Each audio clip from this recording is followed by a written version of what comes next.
ఇటీవల ఢిల్లీలో జరిగిన నీతి ఆయోగ్ సమావేశంలో CEO సుబ్రహ్మణ్యం గారు భారత ఆర్థిక వ్యవస్థ ప్రపంచంలో 4వ పెద్ద ఆర్థిక వ్యవస్థగా అవతరించిందని, అమెరికా, చైనా, జర్మనీ తర్వాత జపాన్ను అధిగమించి భారత ఆర్థిక వ్యవస్థ 4వ పెద్ద ఆర్థిక వ్యవస్థగా అవతరించిందని చెప్పారు.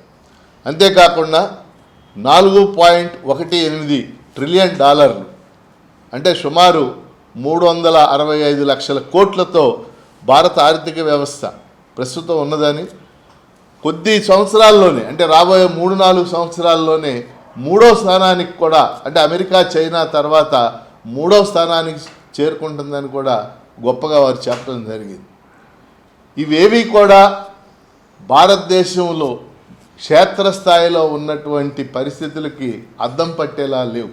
భారతదేశ జనాభా 140 కోట్లకు పైగా ఉంది కాబట్టి ఆర్థిక వ్యవస్థ సైజు పెద్దదిగా ఉంటుంది, మన అందరికీ తెలిసినటువంటి విషయం. ఇప్పుడు బ్రిటన్ ఉంది, బ్రిటన్ జనాభా 6 కోట్లే, దాని సైజు చిన్నగా ఉంది. కానీ ప్రజల యొక్క వాస్తవిక పరిస్థితి, వాస్తవిక జీవన పరిస్థితి, సామాజిక ఆర్థిక జీవన ప్రమాణాలు ఎలా ఉంటాయి అనేది ముఖ్యమైనటువంటి విషయం. భారత ఆర్థిక వ్యవస్థ రెండో వైపు మనం పరిశీలన చేస్తే 1% అదానీ, అంబానీ లాంటి వాళ్ళు 1% దగ్గర దాదాపు 22% పైగా ఆస్తుంది. అలాగే 50% పైగా దిగువ స్థాయి నుండే ప్రజల దగ్గర కేవలం 13% మాత్రమే ఆదాయం ఉండటం మనకు కనపడతా ఉంది. అంతేకాదు భారతదేశ జనాభాలో సుమారు 20 కోట్ల మంది దళితులు ఉన్నారు, 7 కోట్ల మంది గిరిజనులు ఉన్నారు, సుమారు 50 కోట్ల మంది వెనుకబడిన తరగతులు ఉన్నారు. ఈ దళితులు, గిరిజనులు, వెనుకబడిన తరగతుల జీవితాలు ఎక్కువ మందిని మనం పరిశీలిస్తే వాళ్ళ జీవన ప్రమాణాలు ఎంత ఘోరంగా ఉన్నాయనేది మనకు అర్థమవుతుంది.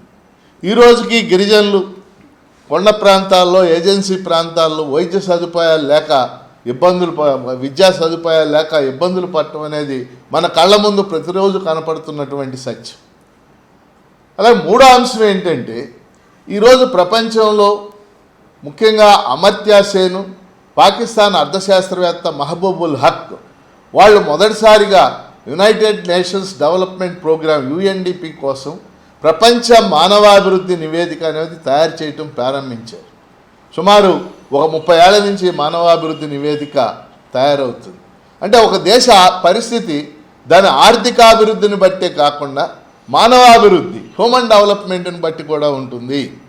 అంటే హ్యూమన్ డెవలప్మెంట్ యొక్క ఇండికేటర్స్ ఏమిటి అంటే సూచికలు అంటాం. అంటే ఆ సమాజంలో ఉన్నటువంటి విద్య, ఆరోగ్యం, అక్షరాస్యత, మహిళల అంతస్తు, కొనుగోలు శక్తి మొదలైన అంశాలు కూడా మనుషుల యొక్క జీవన ప్రమాణాలని నిర్ణయిస్తాయి. దీన్ని మానవాభివృద్ధి అంటాం. ఆ మానవాభివృద్ధి నివేదికను మనం చూస్తే గత 15 ఏళ్ళ నివేదిక మనం ఏ నివేదికను చూసినప్పటికీ కూడా భారతదేశం 130 నుంచి 133వ స్థానంలో ఉంది. ఈ సంవత్సరం 193 దేశాలను లెక్కిస్తే 130వ స్థానంలో ఉంది. అంటే మానవాభివృద్ధిలో ఎక్కడో ఉన్నాం మనకంటే కూడా శ్రీలంక లాంటి దేశాలు, శ్రీలంక ఇటీవల దివాళా తీసిందని మనం చదువుతున్నాం.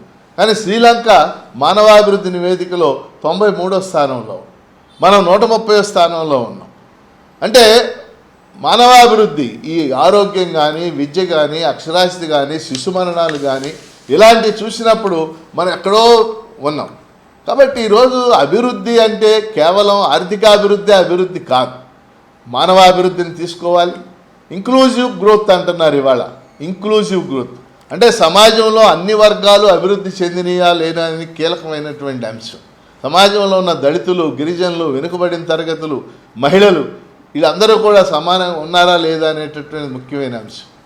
అలాగే లేటెస్ట్గా మాట్లాడుతున్న జెండర్ ఈక్వాలిటీ, స్త్రీ పురుష సమానత్వం ఉందా లేదా అనేది ఒక ముఖ్యమైనటువంటి అంశం. ఈ పారామీటర్స్ ఏవి తీసుకున్నా సరే భారతదేశం ఎక్కడో ఉంది. అందుకని వాళ్ళు కేవలం ఏదో ఆర్థికాభివృద్ధి జరిగింది, మాది ట్రిలియన్ ఎకానమీ అయింది, $4 ట్రిలియన్, దానివల్ల ఉపయోగం ఏమీ లేదు. ప్రజలకి అందిందా లేదా? మనం ఒక ముక్కలో చెప్పాలంటే సామాజిక శాస్త్రాల్లో మనం చెప్పేది గ్రోత్ విత్ సోషల్ జస్టిస్.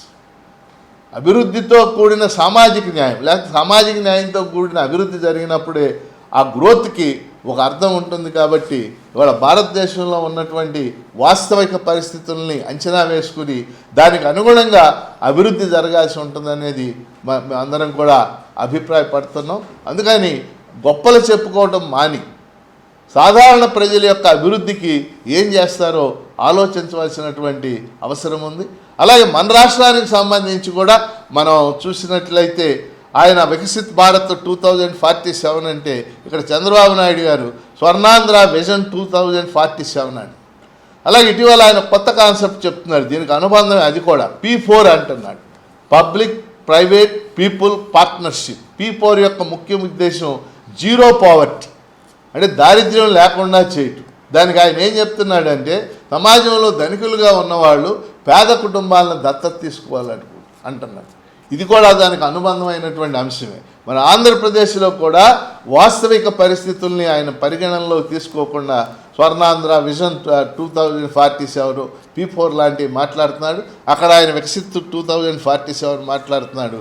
ఇవన్నీ కూడా ప్రజల్ని మభ్యపెట్టే అంశాలు తప్పితే నిజమైన అభివృద్ధికి సంబంధించిన అంశాలు కాదని చెప్పేసి మేము భావిస్తున్నాం. ఈనాడు బీజేపీ ప్రభుత్వం భారతదేశం ప్రపంచంలో 3వ స్థానానికి రాబోతుందని, స్థూల జాతీయోత్పత్తిని పరిగణలోకి తీసుకొని ఇప్పటికే 4వ స్థానానికి వచ్చామని చెప్పని చాలా గొప్పగా ప్రకటిస్తున్నారు. కానీ వాస్తవానికి లోతుకెళ్ళి పరిశీలిస్తే భారత సమాజం ఎలా ఉందో అర్థం చేసుకుంటే ప్రపంచంలో బాగా వెనకబడిన దేశాల జాబితాలో భారతదేశం కొనసాగుతుంది. తలసరి ఆదాయం తీసుకున్న 124వ స్థానంలో ఉంది. హ్యాపీనెస్ ఇండెక్స్ ఆనంద సూచికని పరిగణలోకి తీసుకున్నా కూడా ఎక్కడో 105, 106 స్థానంలో ఉన్నాం. పౌష్టిక ఆహార సూచిక తీసుకున్న 105వ స్థానంలో ఉన్నాం. ఇలా ఏ సూచికలు తీసుకున్నా ప్రపంచవ్యాప్తంగా అది పేదరికం కావచ్చు, తలసరి ఆదాయం కావచ్చు, ఆదాయ సూచికలు కావచ్చు, ఆదాయ అసమానతలు కావచ్చు, స్త్రీ పురుషుల మధ్య అసమానతలు కావచ్చు, ప్రాంతీయ అసమానతలు కావచ్చు, ఇట్లాంటి ఏ సూచికలు తీసుకున్నా కూడా భారతదేశం 100కు పైగా కనపడతా ఉంది. ప్రపంచంలో ఉన్న ప్రతి ముగ్గురు నిరక్షరాస్యుల్లో ఒకరు భారతీయుడిగా కొనసాగుతున్నాడు. ప్రపంచంలో ఉన్న ప్రతి ముగ్గురు పేదల్లో ఒకడు భారతీయ పేదవాడిగా కనపడుతున్నాడు. ప్రపంచంలో జనాభా విషయంలో మాత్రమే అగ్రభాగానికి చేరేని చెప్తే అతిపేదలు ఎక్కువ మంది ఉన్న దేశంగా కొనసాగుతూ ఉంది. దీనికి కారణం జనాభా గణనీయంగా పెరుగుతూ ఉంటాం. పెరుగుతున్న జనాభాకి కావలసిన వనరుల్ని, విద్యని, వైద్యాన్ని వీటన్నిటిని అందించలేని పరిస్థితి చూస్తున్నాం. అవినీతి విషయంలో కూడా భారతదేశం 180 దేశాల్లో 96వ స్థానంలో ఉంది. నార్వే, స్వీడన్, డెన్మార్క్, ఫిన్లాండ్ లాంటి దేశాలు అవినీతి రహితంగా కొనసాగుతూ ఉంటే భారతదేశం ఇంకా 96వ స్థానంలో కొనసాగుతూ ఉంది. ఈ నేపథ్యంలో భారతదేశంలో అభివృద్ధి జరగాలంటే సమ్మిళిత అభివృద్ధి జరగాలి, పేదరిక నిర్మూలన కోసం కృషి చేయాలి, ఆదాయ అసమానతలను తగ్గించాలి. మన పైభాగంలో ఉన్న 1% ప్రజల చేతుల్లో మన జాతీయ ఆదాయంలో 22% ఆదాయం కొనసాగుతూ ఉంటే అట్టడుగునున్న 50% ప్రజల చేతుల్లో జాతీయ ఆదాయంలో 13% మాత్రమే కలిగి ఉన్న పరిస్థితి. ఇంత అసమానతలు ఉన్న సమాజంలో ప్రజల్లో కొనుగోలు శక్తి గణనీయంగా పెరగదు. స్వాతంత్రం వచ్చిన ముందు 47కి ముందు $1 విలువ ₹1గా ఉంటే ఈరోజు 85 రూపాయలకి చేరింది $1 విలువ.